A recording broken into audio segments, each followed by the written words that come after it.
So our next two presenters are once again vitally important members of our Resilience Grows Here family. Without partners like Lieutenant Colonel Maines, Casey and Shannon, we would be less effective in all that we do. They are the embodiment of what we can achieve as a team. Casey has been a partner in developing with RGH several important initiatives, and I swear to God, the skies are... Armageddon is coming. But I feel reasonably safe. We have members of the 103rd, we should be fine. Casey has been partners with us in creating the Warrior Within event, the 103rd Around the World Cook-Off Challenge, and many other exciting events at the 103rd. Casey Timberlake is the spouse of a combat-injured Marine and spent 8 years working with families of the Marine Special Operations.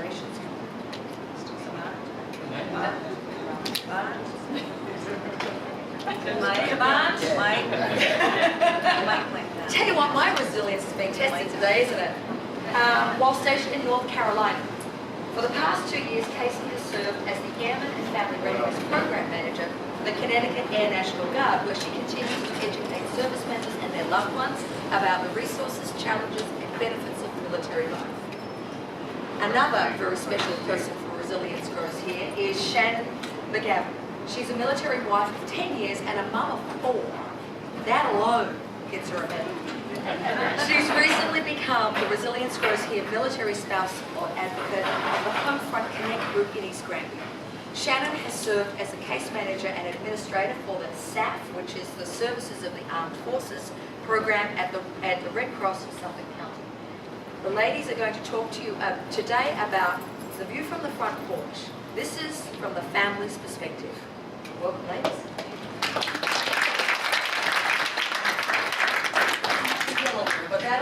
Does this thing work? Is this working? Awesome.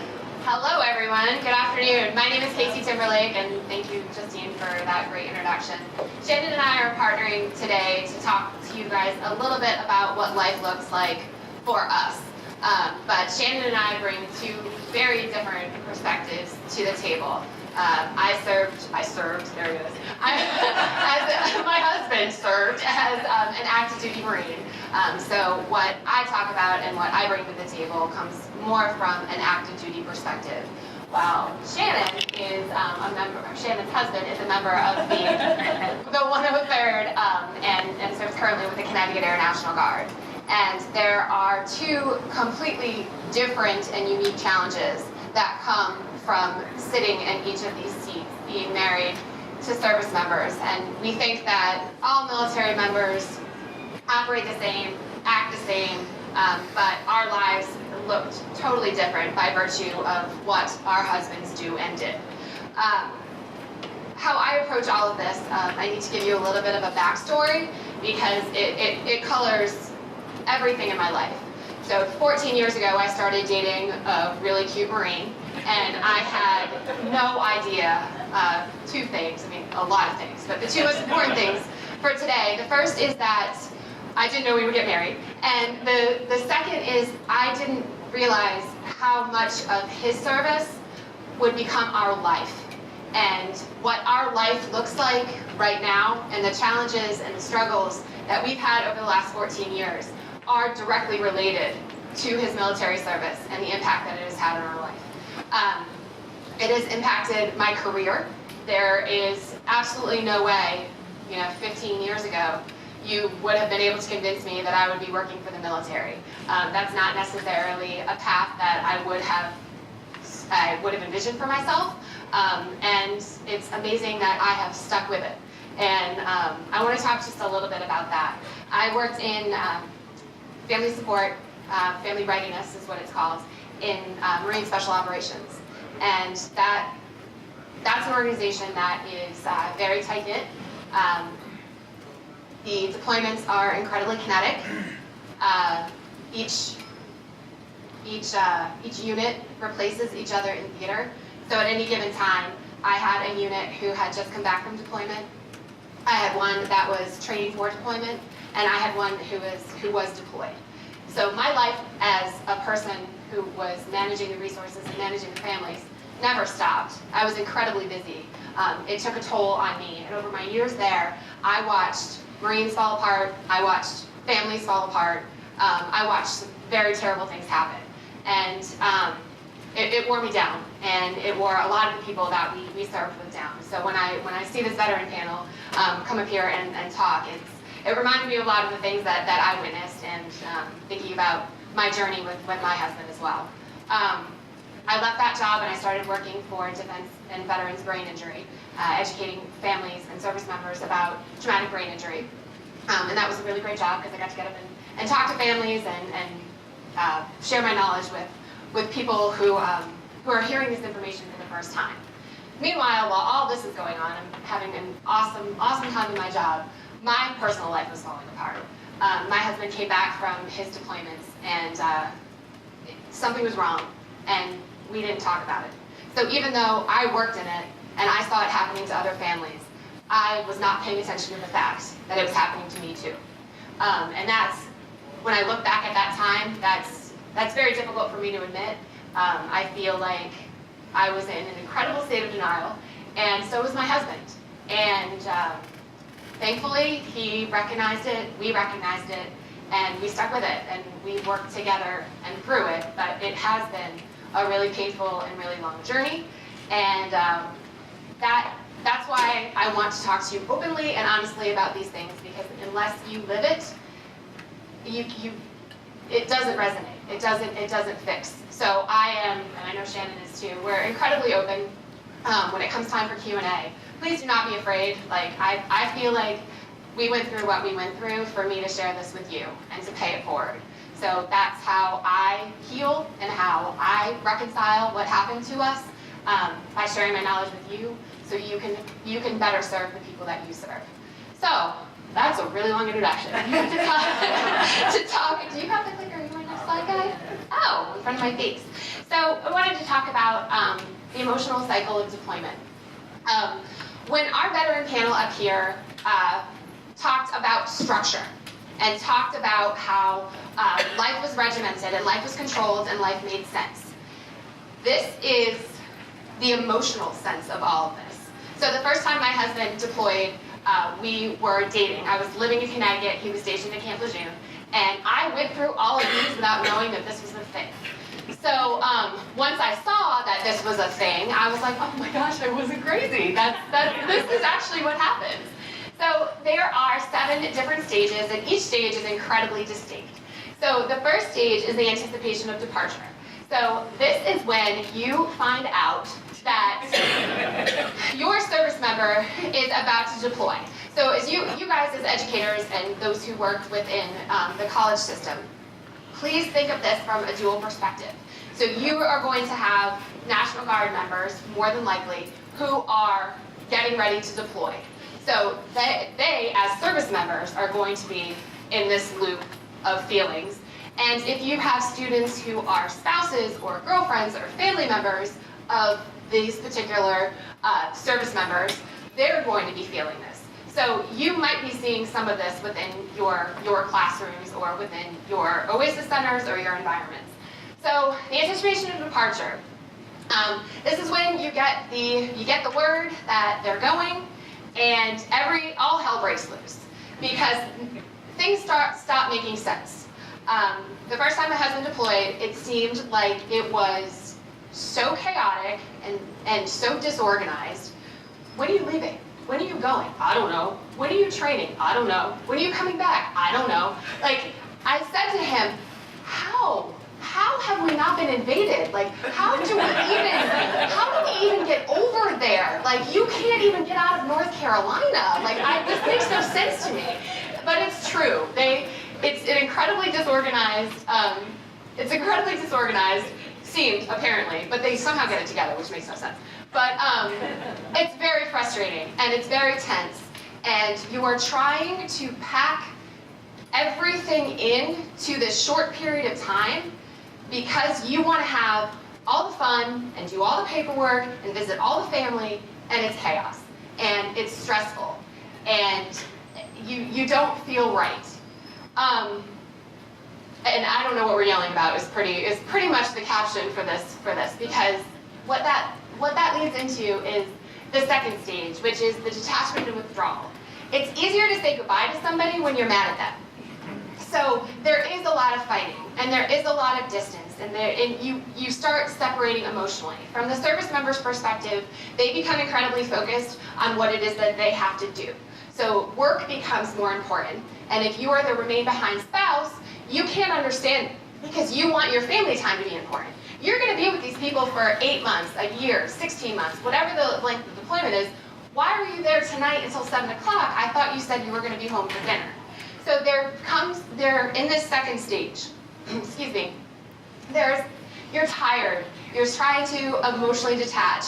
You want to just hurry up and get it over with. You want that Band-Aid to just be pulled off. Thank you. I got you. Thank you. You want to just rip that Band-Aid off. You want, the sooner we start this, the sooner we can finish it, right?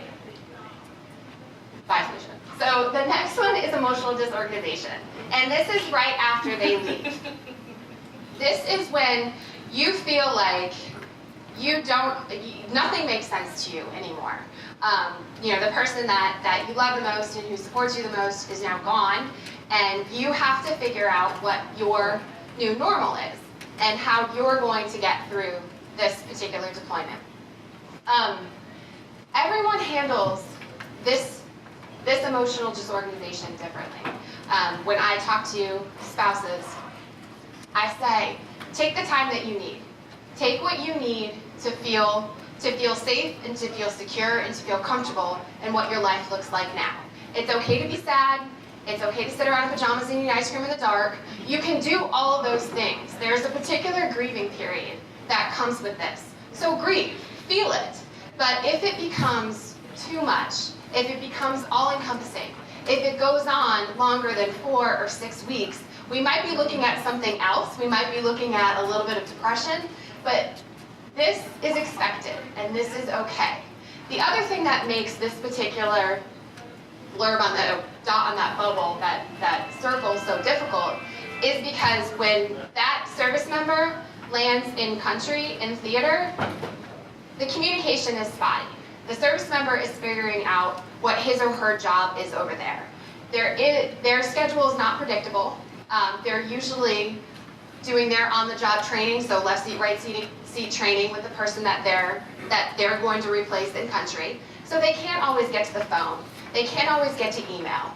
They're trying to figure out what their life is going to look like. So sometimes the family's forgotten about in this stage. And when you're at home and you're feeling all these things anyway, and he's not calling, it kind of exacerbates all of these things. But not to be worried, because after that, you find your groove. He or she finds his groove in theater. This is when you hit the sweet spot of the deployment. This is when everything is going right. And you're getting up in the morning, and you're getting dressed, and the kids are fed and clean, and they're off to school, and you're going to work, and you're finding time for friends, and dinner's on the table, and you're actually eating healthy food again. And all the things are going right. You're in the zone. You can handle this. And it is a wonderful feeling, but something always goes wrong over deployment. Something always goes wrong. When my husband went to Afghanistan in 2009, I worked in this. This is one of the things that I talked about all day long. And I was like, well, I'm going to do something. I'm going to do something fun while he's deployed. I'm going to get out. I'm going to socialize more. All I do is work. So I joined a kickball league. And my first game, playing first base. I've been an athlete my entire life. First base, ball gets kicked to me. I take one step, and I hear a pop. And I'm like, what the heck was that? I tore my Achilles tendon. One step, tore my Achilles tendon. So I spent my husband's entire deployment with a torn Achilles tendon, getting surgery, physical therapy, and then by the time he came back in November, I could walk by myself again. So, and this was also a deployment where he was at a FOB, a forward operating base, with absolutely no communication. So he did not know that all of this was happening to me. He had no idea. He actually heard that I was going into surgery from another Marine, because I talked to his wife, randomly at the grocery store with my crutches and boot cast on, and she had talked to her husband, and her husband relayed the message to my husband. That's how he found out. So I spent the entire deployment in a cast, surgery, physical therapy, and now I have my deployment scar for the rest of my life. But so something always goes wrong. It's not usually something as severe as a torn Achilles tendon. Usually it's a water heater or a car or the lawnmower or something stupid, but something will go wrong. Like, it's Murphy's Law of deployment. If you're a military spouse, you get it. So that's why I'm here. That's why I'm employed, because I help with the Murphy's Law of deployment issues. So, the anticipation of return. This looks very similar to that emotional disorganization slide, but it's a little bit happier because they're on their way home, which is also another, when are you coming home? I don't know. Do you think it's going to be in the morning? Do you think it's going to be, I don't know. Okay, so we're just not going to talk about that. They never know. They never know. And they're not lying. They never know. So the anticipation of return, you're excited and you're ready, but you also don't want to give up the life that you have. You don't want to give up the remote. You don't want to move back to your side of the bed. You know, it's those little things. Like you're excited to have somebody to take out the trash, but also I don't want to pick up your socks. So, like, thinking about my husband not finding the hamper anymore, like I have to do this again. I have to explain what a hamper is. Or that's where the dishwasher is. It's right next. Just put it there. You know, those conversations. So yeah, you're a well-oiled machine, and then thinking about that well-oiled machine stopping to bring this person back into your life, you're met with very mixed emotions, very mixed feelings about this, and this is something that spouses sometimes are uncomfortable with talking about. I'm excited to see him, but you know, I really like the way that things are going, and Colonel Walton said it this morning, you just get in the way. So there's that anticipation of return, and on the service member side, they also feel it too, because they hit that sweet spot in the deployment. And they are ready to come home, but deployment is what they train for. That's what they do. That's why they joined. And to take that back from them, I know that they feel this. They want to come home, but they also really enjoy what they do over there to some extent. So they're feeling this side of things also. So finally, when they return, people think, because you see all these wonderful things on television, you know, these service members walking into their kids' schools and surprising them, and there's tears, and it makes for a great news clip. But that's only a portion of what it is that you see. You see that initial excitement, but what you don't see is how you have to learn to live together. You deploy as you know, the people that you know, and the people that you know when they come back at that reunion are not the same people. There have been significant changes. A lot of spouses find this new independence and find themselves and go back to school or get a job. And sometimes there's resentment from the service member side. You know, how did you do all this without me? Like, you clearly don't need me. You seemed like you were fine on your own. And then from the spouse's side, where a lot of service members don't talk about what happened and are visibly different. And it's very challenging to try and navigate how we talk about what happened to you overseas. Tell me enough so I can feel comfortable, but without feeling like you're overstepping your boundaries and you're kind of digging into things that you shouldn't be digging into, or that they don't want to talk about. So it's a really challenging navigation. So the first few weeks are awesome. You know, you're happy to see each other, things are going really well, and then usually around that 6-week mark is where we start to see things fall apart. When real life hits you again, when the honeymoon is over, that's when the real work starts. But with a lot of these units and a lot of these deployments, you just roll right back into that deployment cycle. So this that we showed you in the beginning, the recovery and the reintegration and stabilization phase continues, right back into you get that news of another deployment. And then the whole thing starts all over again. And this is a really predictable cycle, and as spouses and family members and service members, we anticipate this. When they talked about structure, this is part of the structure. This is part of the military structure, this emotional cycle of deployment. We know this is coming. We know that we're going to be mad, and then we're going to be sad, and then we're going to be good, and then something is going to go wrong, and we're going to be annoyed, and then we're going to be excited, and then we're going to be happy, and then it's going to suck in stage 7. Like, we know this. We know this. This is how I operated through my husband's active duty career, is being comfortable in this. He was comfortable in this. Another part of the structure of the military. So what happens when they get out and they leave that structure of the military, that camaraderie of the military, the predictability of emotion, and now we're thrown into civilian life when things aren't as predictable, and you have to navigate the VA system, which you heard about, the college system, which you live, but then also the emotions that come with it, and things that we're not talking about. All the things that we pushed down and didn't talk about from deployment to deployment because we didn't want to bring it up and we didn't want to talk about the bad stuff. They all explode. It all explodes once they get out, and once they start to realize that that safety net of the military, where we could be comfortable in this kind of suck, is no longer there. And so that was part of our challenge. You know, my husband did a fantastic job of faking it until he made it while he was in the Marine Corps. And when he got out, about a year later, that's when things started to go really wrong. And thankfully, he's gotten the help that he needs, and he's trucking along. But it's not what I anticipated when I saw that cute Marine 14 years ago. It's not at all what I thought would happen.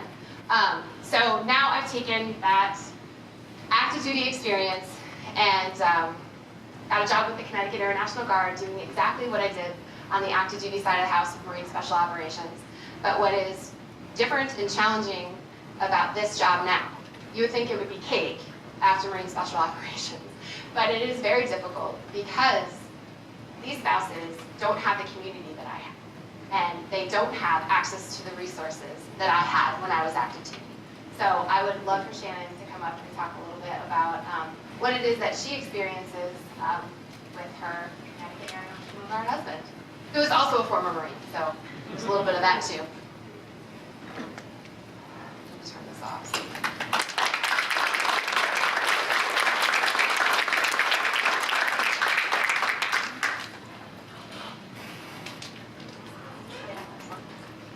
Can you hear me? So I'm going to kind of wing this because I don't have slides. So please bear with me. I'll give you a little bit of my background as a military wife. I met my husband in 2007. He had already been out of the Marines. He served 5 years active duty. He did two tours in Iraq and Afghanistan. No PTS, no TBI, no physical signs that you could see. We got married, and then he decided to re-enlist. You've heard from panelists and from other speakers who told you how transition into civilian life isn't always easy. And he was out, I want to say it was 4.5 years, he still just could not transition. So he had come to me and said, I want to re-enlist. And I said, okay, what are our options? And he said, we can either go active duty, which means you're moving from station to station, which we knew we wanted to have family. My oldest son was 8 months at the time, and we knew we wanted more kids. So that was one option, or he could join the Guard, which 2 weekends a month, or I'm sorry, 1 weekend a month, 2 weeks a year, right? No. That's a very big misconception. That's the bare minimum, but if you make a career out of the military, there's so much more to it. You've got trainings, you've got deployments. So we did choose the Guard life because we did not want to move around. All right, so we're in it now. We were stationed on Long Island for about 4.5 years, and then he went away to training, and we decided he decided he wanted to move to Connecticut. He was going to transfer to this base out here at the 103rd. So while he left for training, the kids and I moved to Connecticut. He was on a 6-month tour, and then the government shut down, so he was out of a job. I wasn't working, we had just moved to Connecticut. We weren't at the base out there. We weren't officially at the base out here. We had no help. We almost lost our home. We had no support, nowhere to turn to. You see resources online. You can Google. There's tons of veteran resources for active duty, for veterans, for those with disabilities. National Guard, good luck. You're on your own. So that actually led me to want to start this group called Homefront Connect for military spouses and children to kind of close that gap that Casey was telling me about. We're so geographically dispersed throughout Connecticut that we don't know each other. We've been out this base for 6 years now, and I still only know a handful of families. So before I get into all the challenges that we are facing, I do want to tell you military life isn't all bad. We do enjoy it. There's a reason he keeps enlisting.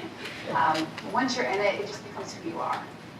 As many of you are veterans or you know veterans, you know that their work ethic is different. They take pride in what they do. You know, they're very supportive of each other. They have that camaraderie, and it's hard to leave that. So my husband is 10 years in. Actually, on Monday, we celebrated his 10-year anniversary. Who knows how much longer we have. But we embrace it. We do enjoy it. But there are many, many challenges. One challenge that we're currently experiencing is pay. He has a civilian job that he goes through Monday through Friday. Well, when he just went away for training for a week, he doesn't get his weekly paycheck from his civilian job. We have to now wait for the military to pay. 3 weeks later, we're not paid. So we're living paycheck to paycheck, but we're out an entire week of pay. So you get the struggle with that. Another struggle is my employment, because he goes away, his schedule's not consistent. He can go away for training from anywhere from a few days up until a few months. We don't know, and you don't necessarily get a lot of notice. Because we don't have family in the area to take care of the kids, it's hard for me to hold on a job. I was able to find employment and do group fitness classes on Saturdays, and they were willing to work with me and give me the first Saturday of the month off. They got a sub. Well, what happens when suddenly now it's the third Saturday of the month? Or, well, this month we're doing 2 weekends instead of 1. I had to end up leaving my job because we just couldn't make it happen. So now we're, again, struggling financially. And again, with the changes, you can't plan life. What's it saying? You know what it is. Man plans, God laughs, or whatever that is. But it's true. Like, you have a set schedule for the most part, but then there are times where it changes. So you're trying to schedule birthday parties for the kids or family vacations, but then something happens, and you gotta go away for training. Well, kids don't understand that. You know, your life isn't a constant uproar. Actually, a couple years ago, when the airmen in Iraq were killed, they were from New York, and my husband had the CDL, so the base called me and said, hey, would you mind driving the bus from the base to the funerals? Well, it was in between Christmas and New Year's, and we had a big vacation planned. Kids were so excited, we finally got to spend some time with Papa. Well, the duty calls, and it wasn't necessary that he went, but he felt obligated because those are his brothers. So he got left for 3 days. I don't understand that. And Christmas just passed, now their father's gone again. So the kids are always a big issue. And they struggle, probably I'd say more so than the spouses do. Like, we have a lot on our plate trying to hold everything down, but they're too young to grasp the concept of what it is their parents are doing. They just know he's here and now he's not. When's he coming home? I don't know. When's he leaving? I don't know. So that's always a challenge, and you'd be surprised, but it affects them from a very early age. My youngest is 2, and she felt the effects of my husband going away for just a week. My 3-year-old, every night now, ever since he's been back, is Papa going to be home for dinner? He's going to be home tomorrow night? He's going to be home the next night? Like, every night we go through the same cycle. So I'm trying to make them understand that he's home for good now. It just doesn't happen. And then my second oldest, we always thought she handled it pretty well. And even my oldest son, until he left. I want to say it was when he went to drive the bus for the funerals. And she made a book. Oh, it was so heartbreaking. It was him walking out the door in uniform, and she got upset. She's like, wait, stay. And he said, don't worry, Mom is always here for you. Sorry. So it wasn't until I saw that I understood that she was affected by it too. Sorry. You got the water. Just call me the water carrier. The water girl, thank you. So, and as a spouse, we're not equipped to handle that. We're dealing with our own emotions when they're deploying. How are we supposed to help the kids when we can't even help ourselves? And I feel like that's another reason behind my group is I want to get together with the community members. With Resilience Grows Here, they were so helpful and kind of train us, help us, teach us what to do, how to help our kids. Okay. And another challenge that we do face is lingo. We're not active duty, so we're not submerged in his life. We're not here every day learning the ins and outs. He comes home and it's this acronym and that acronym. I'm like, wait a minute, what? I can't understand what it is that he does exactly. So how am I supposed to help him? You can't. And even like Casey, she said she still struggles. She still struggles with it a little bit being in it. There's the AGR position, there's a technician, there's a contractor, there's a guardsman. They're all different positions, and I'm supposed to understand it, but I don't.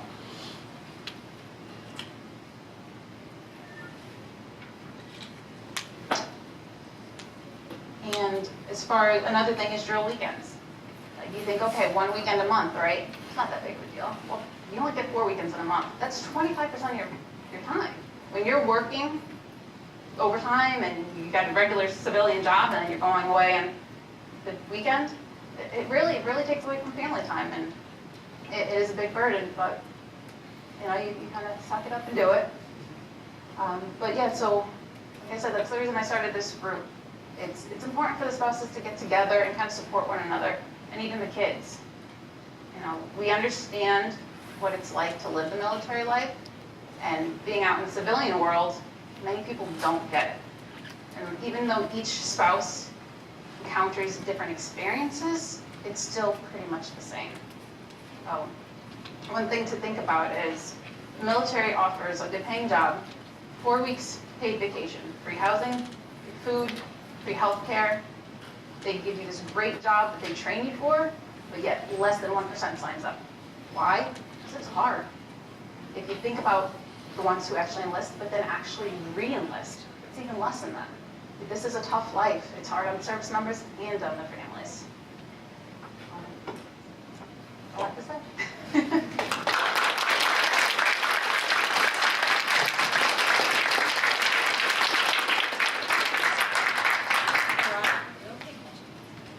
Does anybody have any questions? Yeah, how do you do it? One day at a time. This is hard. All of these members will still be coming out of QPR. Yes. I have a question from the college perspective. We know, for example, I work in admissions. So a new student comes in, they mention to me they're a veteran, I'm connecting them with the OASIS, the VA, I've got all that down. What would be good for us to be doing for the spouses, for the families, for people who are in the military? I think if you're working with the invisible wounds that we've been talking about all day, I think getting the spouse involved, and I'm going to use spouse just because it's just easier, but whoever that closest family member is, I think getting that person involved is imperative to success, because my husband has PTSD and TBI, and we are enrolled in the VA caregiver program, so I am technically on paper his caregiver. And I do a lot of behind the scenes work to make sure he does what he needs to do. So every Sunday night we sit down and write a to-do list, and that's what he executes throughout the week. And if I know what is needed, whether, it's paperwork, the immunizations that somebody asked about was a big deal. That threw my husband for a loop. He had no idea what to do with that. But if I know those things, then I can help make sure they're done on time. So if there's a way to involve that person, I say that I'm his executive assistant. So whoever the executive assistant in the service member's life is, getting them involved in the process so they know due dates and timelines and the paperwork process and things like that, it definitely expedites things on our end between me and my husband. Does that help? That does help. Now, I guess my thought of my question was different, but I'm glad that you mentioned that piece. I'm also thinking, let's say that you're the student here on the campus, your spouse is in the military. How can we be more supportive of you as a student here on the campus? I actually had that exact problem when I went to school. I used the GI Bill, and he was away, and we had just the 2 kids at the time, but we didn't have family around, so I ended up getting dropped from one of my classes because if you miss 2 days, they drop you, no excuses. And I tried to explain, look, my husband's away, it's only me. It did not matter. So just work with them. Where was that? It was Dowling College that is now out of business. They got the camera. But seriously, I mean, and it made it hard for me because I was on the GI Bill and you only have so much time to use, so that prolonged it. You know, it's hard. You know, and like Colonel Wallen was saying with the tuition waiver, which is a beautiful thing, it's great, but you don't realize that doesn't cover fees or books. My husband needed one more class over the fall. He went back for one more class to get his associates in order to get promoted. And we had to cover the books and fees. We can't afford to constantly do that. You know, we had to do it because he has to get promoted. You know, this is his career, but it's still money. It's still hard. Especially each book is $120. I was going to say, from a college's point of view, in our system, the policy is if a service member gets deployed and has to stop attending class, there's a withdrawal with no academic penalty.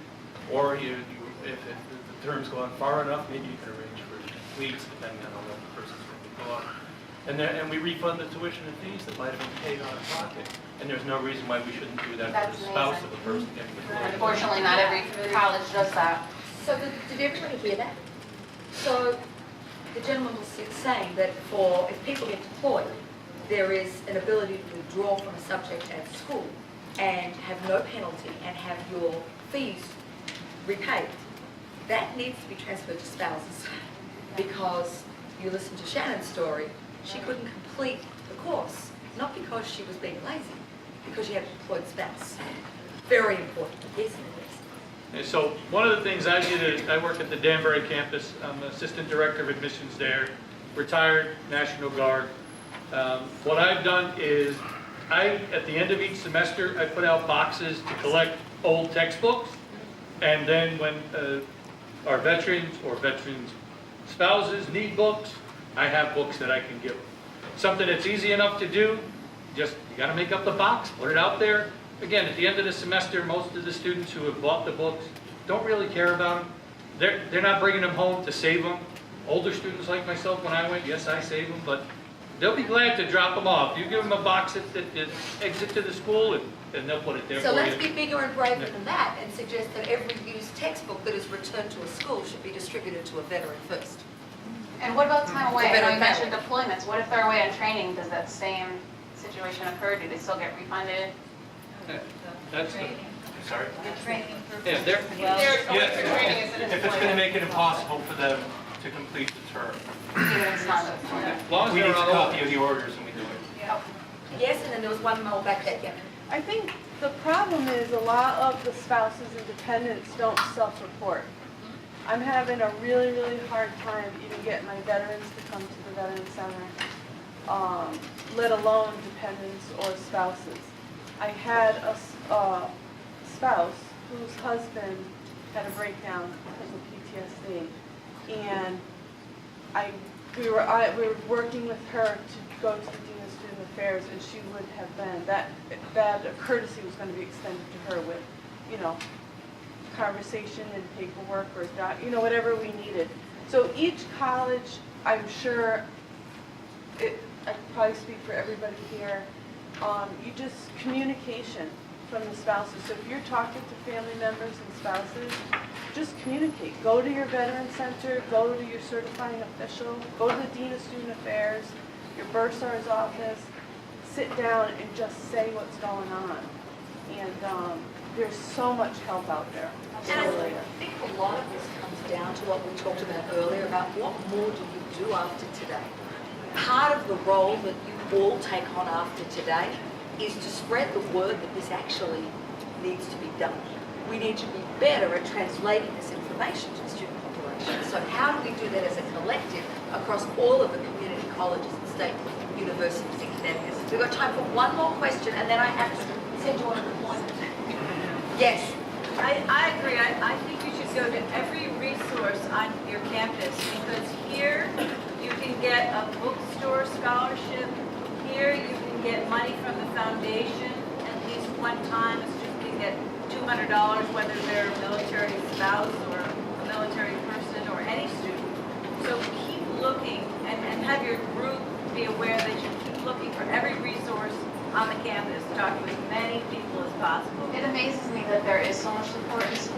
I did go to school on Long Island and I had problems with them, and then I came here to Connecticut and went back to school and I had issues again.